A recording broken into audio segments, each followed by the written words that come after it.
ሰላም እንደምን ቆያችሁ? መታመሜን ሰምታችሁ በጣም ብዙ ሰዎች እየተጨነቃችሁ ነው። መታመሜን የነገርኳችሁ እንድትጨነቁ ፈልጌ ሳይሆን እንድትጸልዩልኝ ስለሚፈልግ ነው።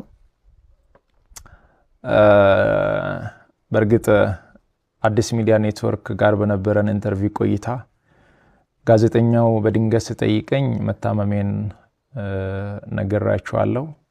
አሁንም ቢሆን ሁላችሁም በየእምነታችሁ እንድትጸልዩልኝ እፈልጋለሁ። ህመሙ የጀመረው አሁን አይደለም፣ ተላምደናል።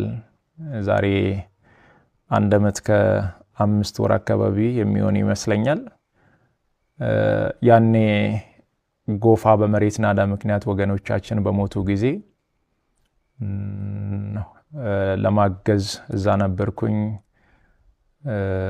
እዛ ታመምኩ። ከዛ በኋላ ህመሙ በዛው ነው የቀጠለው። እስካሁን ባለው የህክምና ክትትል እያደረኩ ነው። ቀጣይ ያለው የህክምና ሁኔታ በቅርቡ ከሀገር ውጪ ሄጄ በቂ ህክምና አደርጋለሁ።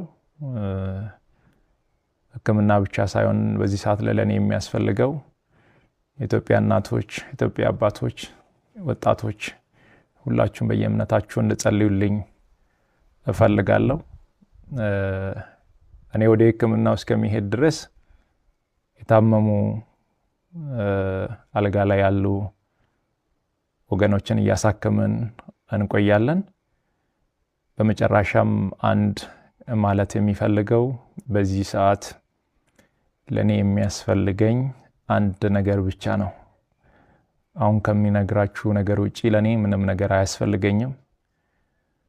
ሁላችሁም በየእምነታችሁ ጸልዩልኝ።